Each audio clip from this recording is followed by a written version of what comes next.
જય લગધાણી મિત્રો, ફરી એકવાર સ્વાગત છે તમારું આપણા એક નવા વિડીયોની અંદર. તો આજે આપણે ફરી એકવાર જઈ રહ્યા છીએ 7 પરિવારને કરિયાણાની કીટ આપવા માટે.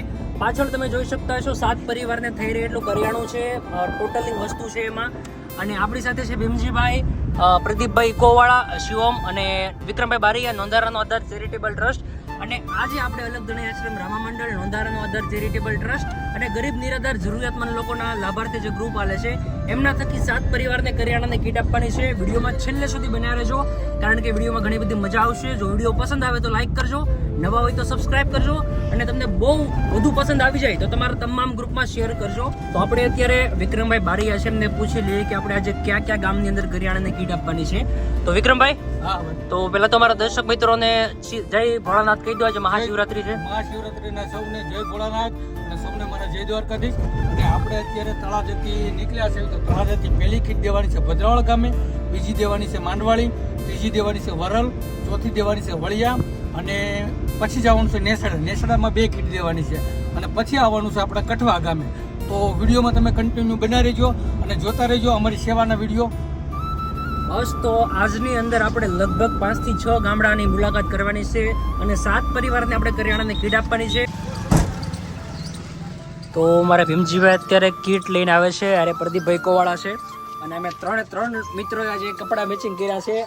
અમને ખબર નહોતી પણ હવે થઈ ગયા. તો આજની પહેલી કીટ આપણે ભદ્રાવળ ગામની અંદર આપેલી છે. પાછળ જે માજી છે એમની ઉંમર 90 થી 95 વર્ષ છે, જે પોતે કામ ધંધો કરી શકતા નથી. અને આ એમનો દીકરો છે જે સુરદાસ છે, એટલે કે એ પણ કામ ધંધો કરી શકતા નથી. અને માજીનું અને એમના દીકરાનું જે સંચાલન છે, એમનું બધું સાચવણી છે, ભાઈ આપણે આ સેવા કરે છે. અને આ પરિવારને ખૂબ જ મદદની જરૂર હતી. તો આજની પહેલી કીટ આપણે ભદ્રાવળ ગામની અંદર આ પરિવારને આપેલી છે. સુરદાસ છે અને આ ભાઈ જે છે અને તમામ ઘરની સેવા કાર્ય તો મિત્રો, આજની બીજી કીટ આપણે માંડવાળી ગામની અંદર દેવાની છે. અને આ પરિવારની પરિસ્થિતિ ખૂબ જ એટલે ખૂબ જ ખરાબ છે, કારણ કે રહેવા લાયક સારું ઘર પણ નથી. તો અત્યારે પહેલા તો હું અને ભીમજીભાઈ કીટ લઈને જઈએ છીએ. તમને ઘરની પરિસ્થિતિ બતાવું, પછી પરિવાર સાથે મુલાકાત કરાવું. તો વિડીયોમાં તમે જોઈ શકતા હશો, આ બેન છે અને એમનું ઘર છે. ઘરની પરિસ્થિતિ હાવ ખરાબ છે, અને ઘર તો કહી ન શકાય, કારણ કે રહેવા લાયક છે જ નહીં. ખાલી આજુબાજુના લોકોના સાથ અને સહકારથી પતરા નાખી દીધા છે, જેથી કરીને વરસાદમાં એમને તકલીફ ન પડે અને સુવા માટે આશરો મળી રહે. બાકી બેનની માનસિક પરિસ્થિતિ ખરાબ છે, કંઈ કામ ધંધો કરી શકતા નથી, આગળ પાછળ પણ કોઈ કમાવાળું છે નહીં. એમના પતિ છે પણ એ પણ ક્યારેક અવળી પરિસ્થિતિમાં પડ્યા રહેતા હોય છે, એ પણ કામ ધંધો કરી શકતા નથી. અને બેન માટે આપણે 3 મહિના હાલે એટલું કરિયાણું લઈને આવ્યા છીએ. બાકી વિડીયોમાં તમે જોઈ શકતા છો એકદમ ખરાબ પરિસ્થિતિ છે. અને વિક્રમભાઈ બારીયા, નોંધારાનો આધાર ચેરિટેબલ ટ્રસ્ટ અને અલગધણી આશ્રમ રામા મંડળના સાથ અને સહયોગથી આજની બીજી કીટ છે. હવે ત્રીજી કીટ આપણે મળશું આગળના ભાગમાં. તો મિત્રો, શિહોર તાલુકાના વરલ ગામના આંગણે આપણે ત્રીજી કીટ આપી દીધી છે. અને આ એ જ વરલ ગામ છે કે જ્યાં આપણે એક 6 નોંધારી દીકરીઓ માટે ઘર બનાવ્યું હતું. અને વિડીયોમાં તમને એમની પરિસ્થિતિ બતાવું, જોઈ શકો છો ઉપરથી છાપરું પડી ગયું છે. અને વિડીયોમાં તમને જે દીકરી દેખાય છે, એ દીકરીની ઉંમર 18 વર્ષ છે, પણ શારીરિક ખોટ ખાપણને કારણે એના શરીરમાં લોહી નથી બનતું, એના કારણે એ દીકરીની હાઇટ વધી નથી. બાકી વિડીયોમાં તમે એમની ઘરની પરિસ્થિતિ જોઈ શકો છો. બેન પણ કામ કરી શકતા નથી. અને આ પરિવારને આપણે ત્રીજી કીટ આપી. ત્યાર પછી આપણે ત્યાં જઈશું શિહોર બાજુ.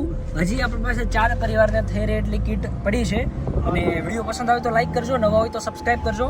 અને ખાસ કે આપણું અલગધણી આશ્રમ રામા મંડળ છે, એમાં જે દાન આવે ને એ ગરીબ અને નિરાધાર લોકોની સેવા માટે વપરાય છે, કરિયાણાની કીટ માટે. તો તમારે જો રમાડવું હોય તો અમારો સંપર્ક કરજો. અમે રમવાના કાંઈ પૈસા નથી લેતા, ફક્ત તમારે અમારું વાહન ભાડું, સાઉન્ડ અને સંગીતની જે પાળી આવે છે એનો ખર્ચો દેવાનો રહેશે. બાકી જો તમે સાથ અને સહકાર આપશો તો આપણે આપણું સેવાનું કરી હકારશું. અને મળશું આગળ વિડીયોમાં, ત્યાં સુધી બનાવી રહેજો અને વિડીયોને વધુ ફોરવર્ડ કરજો. અત્યાર સુધીમાં 3 કરિયાણાની કીટ આપ્યા બાદ અમે પહોંચી ગયા છીએ શિહોરમાં. શિહોરમાં જો અહીંયા સર્કલે ઊભા છે, અને આ લોકો અહીંયા ચા પીવા ઊભા રહી ગયા છે. અને ચા પાણી પીને પછી આપણે જવાનું છે શિહોર તાલુકાના નેસડા ગામે.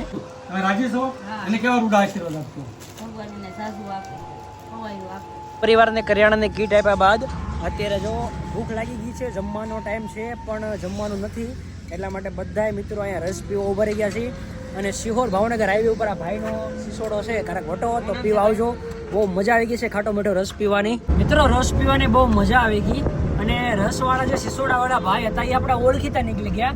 એણે કીધું કે અમે પણ તમારા સેવાના વિડીયો જોઈએ છીએ, અને અમારી પાસે કાંઈ પૈસા ન લીધા, ઘણી તાણ કરી છતાં એ ભાઈ કાંઈ પૈસા ન લીધા, એમનો નાસ્તો કર્યો, રસ પીધો અને ભરપેટ લગભગ બધાથી અમે 15 થી 20 ગ્લાસ રસ પી ગયા, છતાં અમારી પાસે એક પણ રૂપિયો ન લીધો.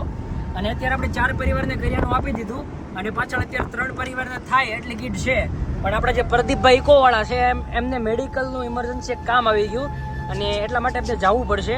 એટલે આજે હવે ફક્ત એક જ કરિયાણાની કીટ દેવાની છે તણસા ગામની અંદર. અને ત્યાર પછી આજનો કાર્યક્રમ આપણે પૂરો કરશું. પાછળ આપણી પાસે કીટ તો છે પણ પ્રદીપભાઈને મેડિકલ ઇમરજન્સી છે, એમને એક જગ્યાએ પેશન્ટ લઈને જવાનું છે અને દવાખાનાનું કામ છે એટલે આપણે ના નથી પાડી શકતા, એટલે આપણે એને છૂટા કરી દઈશું. તો મિત્રો આજની 5મી કીટ આપણે તળાજા તાલુકાના તણસા ગામે આજે પતિ પત્ની રહે છે અને બંને અપંગ છે, એટલે કે હાલી શકતા નથી અને 75% અપંગ છે. અને સોશિયલ મીડિયામાં પણ ઘણો વિડીયો વાયરલ થયો હતો અને અમને એક સંબંધી છે જેણે અમને કીધું હતું કે આ પરિવારને કરિયાણાની કીટની જરૂર છે, એટલા માટે આપણે આજની 5મી કીટ અને 3 મહિના હાલે એટલું કરિયાણું લઈને આવ્યા છીએ. પરિવારની વાત કરીએ તો કામ ધંધો કરી શકતા નથી, છતાં પણ પરિવારનું ગુજરાન કરવા માટે કાનાભાઈ છે એ કામે જાય છે અને મહેનત કરીને પોતાના પરિવારનું ગુજરાન હલાવે છે. જો તમે સાથ અને સહકાર આપશો તો આ પરિવારને મકાન બનાવવાની ઈચ્છા છે. જો તમે લોકો સાથ અને સહયોગ આપે, વિક્રમભાઈ બારિયા નોંધારાનો આધાર ચેરિટેબલ ટ્રસ્ટ સાથ અને સહકાર આપે તો આપણે કોશિશ કરશું, જેટલાથી આપણેથી થાય એટલે આપણે કોશિશ કરશું કે આ પરિવારનું મકાન પણ આપણે બનાવી શકીએ. તો મિત્રો આજના દિવસે આપણે 5 પરિવારને કરિયાણાની કીટ આપી દીધી છે અને 5 પરિવારને કરિયાણાનું કીટ આપ્યા બાદ હવે રિટર્ન તળાજા તરફ નીકળી ગયા છીએ.